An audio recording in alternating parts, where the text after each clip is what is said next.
O yung mga senador, mga kababayan, na naunang nag-deny na pumirma sila sa BICAM report na ang kinikwestyong 2025 budget.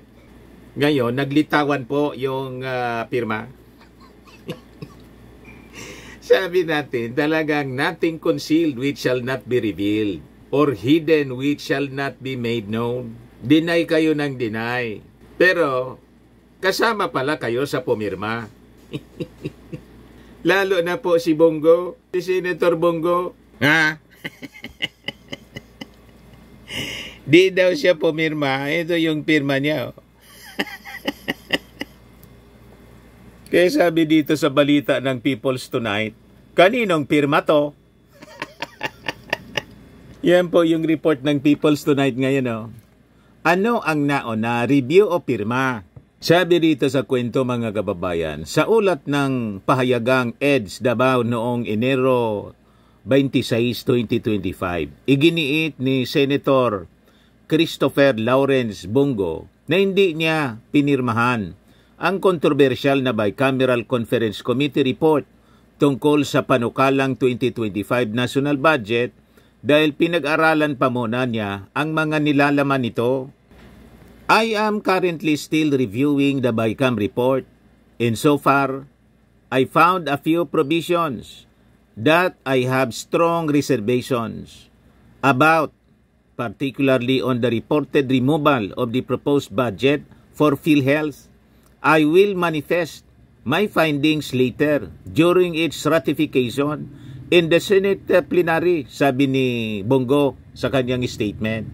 Pero sabi rito, subalit, nakakuha kamakailan ang Pilipinas Today ng kopya ng BICAM report kung saan makikita ang lagda di umano ng ilang mga senador sa kabila ng pagkakaroon ng blank items sa budget items sa 13 pahinang dokumento na unang ibinunyag ni dating Pangulong Rodrigo Duterte at Davao City 3rd District Representative Isidro Ongab sa isang episode ng Basta Davaoenyo Podcast. O yan po, yung pirma, mga kababayan. Sa BICAM report, sabi ni Bongo, di ako pumirma. Di ko nabasa. To clarify, hindi po ako pumirma sa Bicameral Conference report on the disagreeing votes on the proposed 2025 budget. Hindi ko pa nababasa ang kabuuan ng report na ito na pinakita lamang sa amin kaninang umaga, paliwanag ni Bongo. O ngayon, kaninong pirma ito? Yan ang tanong. Ayan po ang signature ni Bongo.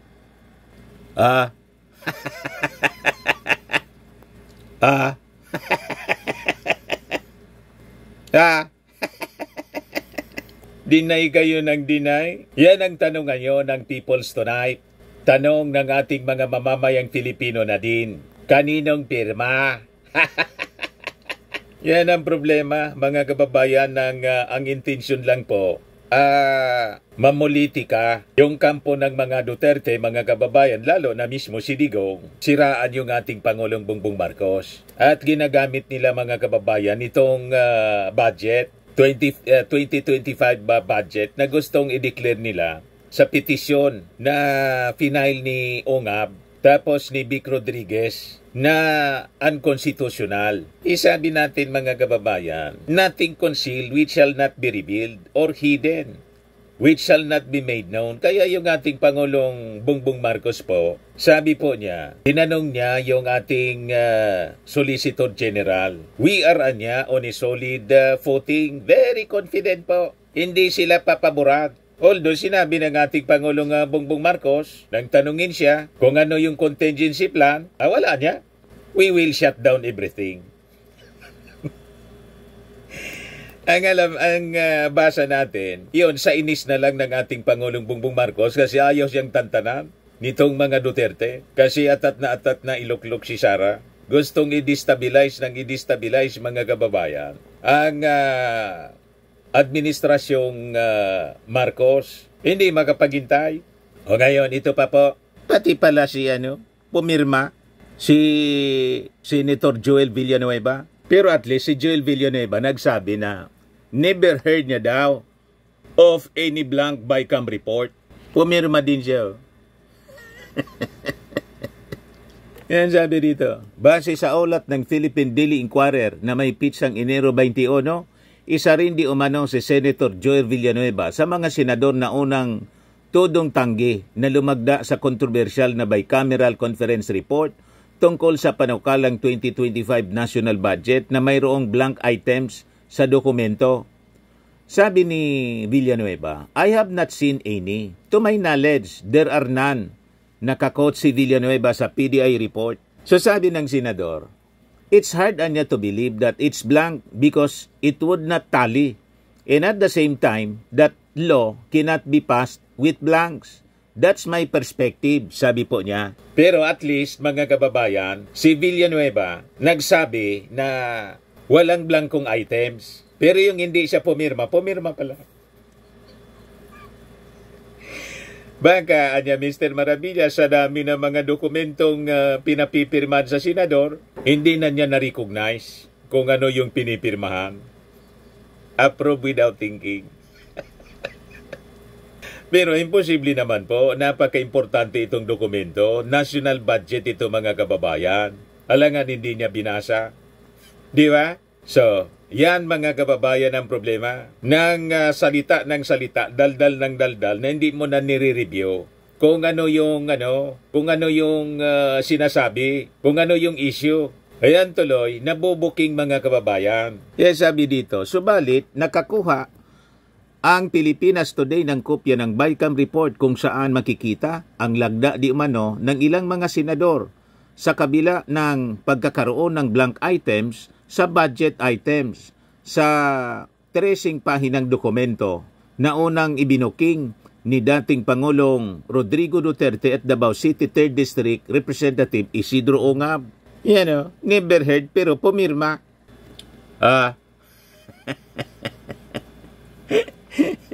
I never heard of any blank BICAM report. I never heard anything like that. And it's kind of weird every time I hear people talking about the constitutionality of such a committee report.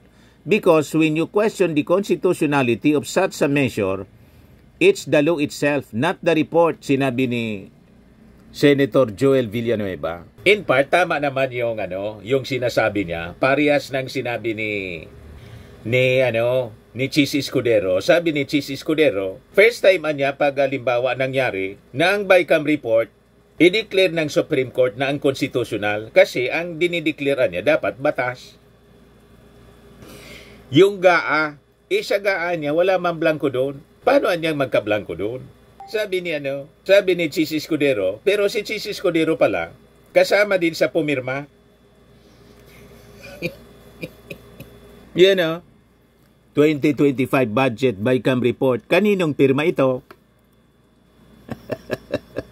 Yan, pirma din. Yes, see? Lahat na yata, Mr. Maravillas, ito mga senador, mga ulyanin na. Approve without thinking ang lumalabas. Hindi, siguro, sabi ko nga, ang theory ko lang po, sa dami ng mga papel na pinipirma nila, hindi na nila ma-recall, hindi na matandaan. Sabi ni Chis Escudero, noong January 22, hindi ko nakita yung pirma ko doon, o hindi ko alam kung ano yun.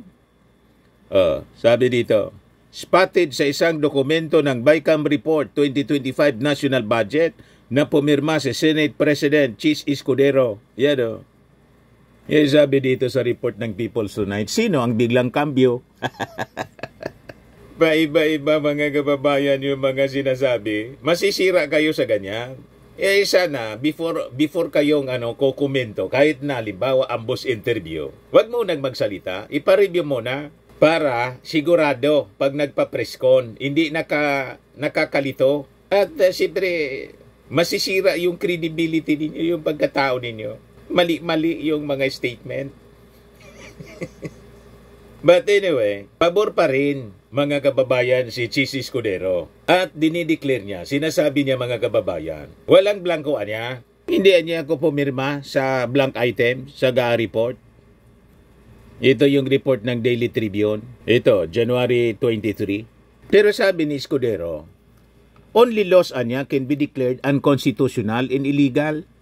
The Baykam report is not a law. The committee report is not a law. The law we're talking about is the enrolled copy of the bill signed by the President. That's what should be questioned.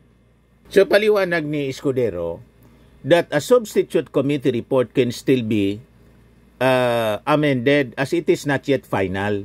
The General Appropriations Act anya, which is the product of any committee or conference report, is what is being questioned. That law is complete. There are no blank items, no omissions, and the amounts add up. Please understand, the budget has around 200,000 lines with titles, project names, and amounts written down. Sabi po ni Cheese. It's not enrolled. The enrolled bill is the one signed by the President in Malacanang. Paliwanag po niya. Pero, yung Baykam report pala na unang sinabi ni Cheese Escudero na hindi siya pumirma, may pirma siya. Pero, sabi ni Cheese Escudero, doon sa enrolled bill, na yun ang pinirmahan ng ating Pangulong Bongbong Marcos, walang blankong items niya doon. So okay naman po yung posisyon ni Cheese Escudero. Only that, doon sa pirma, may pirma siya pala.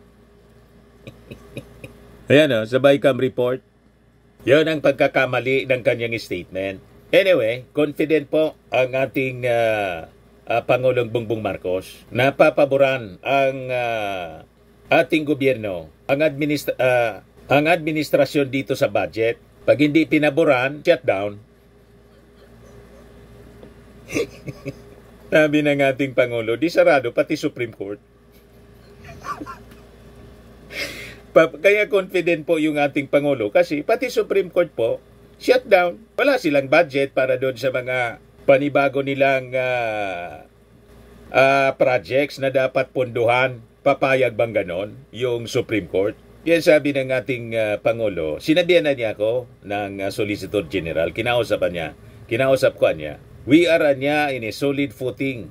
Very, very confident. Kasi ito po, pang-destabilize man lang, panggulo ng kampo ng Duterte. Gustong guluhin mga kababayan para desperate attempt po maibalik sa reenacted budget. Sa reenacted budget kasi po, 1.8 billion pesos ang budget ni Sara Duterte doon sa Office of the Vice President. Dito sa 2025 budget, 733 million. Kaya gustong tablahin. Nakita ninyo? Very selfish po. Pang sarili lang, lumalabas mga kababayan. Di bali, madiskaril yung mga projects, programa ng ating gobyerno. Basta at least bumalik mga kababayan sa 1.8 billion yung budget ng Office of the Vice President. Kasi yung proposed budget niya, 2.3 billion. Hindi inapprove po ng Congress kasi hindi maipaliwanag yung paggastos ng confidential funds. Pero yung binigay na budget kay Sara po, 733 million. Mas malaki pa nga po sa budget ni dating Vice Presidente Leni Robredo. Kaya lang po si Sara, hindi sanay po sa maliit na kwarta. Sanay siya na gumastos ng 125 million pesos in 11 days. Ng mga beneficiaries po, sabi ng Congress, fictitious, Mary Grace Piatos, Kokoy Villamin, puro multo. Yan lang po. Kaya walang tigil sila sa paninira sa ating administrasyon. Pati yung 2025 budget gustong idiskaril. Tinapyasan niya ninyo. Tinanggal ninyo 1.3 billion. Damay-damay tayo. Walang magginabang. O, diba? Yun mga kababayan ang ginagawa nila ngayon. Nakakalungkot po. Kahit tayo patawa-tawa rito sa mga discussions, nakakalungkot kasi masasakripisyo po yung mga serbisyo na kailangan ng ating mga mamamayang Pilipino. Yung mga projects na pinondohan sa 2025 national budget, masasacrifice po dahil sa politika nila. Ito ang ating programa mga kababayan, atid sa inyo nitong ating mga sponsors. Firmax Firming and Lifting Cream. Pinapay po sa mga pulses in affected area. Mainam po ito sa mga pains at paninigas ng mga kaso-kasuan. Ito sa mukha naman yung application, anti-aging, Automax po siya. Ito ay Glow Zero mga kababayan. Whitening po siya. Made in South Korea. Ito naman po, Nengxia Red Mix Fruit Drink. Gawa po siya sa goji berry. May anti-cancer properties po siya. At sa mga nagana po ng malinis and spacious fitness gym, pumunta lang po kayo sa aming Colossal Fitness Gym. May Grab car rental din po kami. At bills payment po sa aming office. At saka sa mga mahilig po sa mga imported bags, manood po kayo sa live selling ni Madam Aileen Rosales sa kanyang Aileen Closet po. Pati mga shoes, ito yung kanya po. Ito yung kanyang page. Kita ninyo, napakagandang mga online selling po siya. Si Madam Aileen Rosales. Cellphone number niya po, 773-798-7816.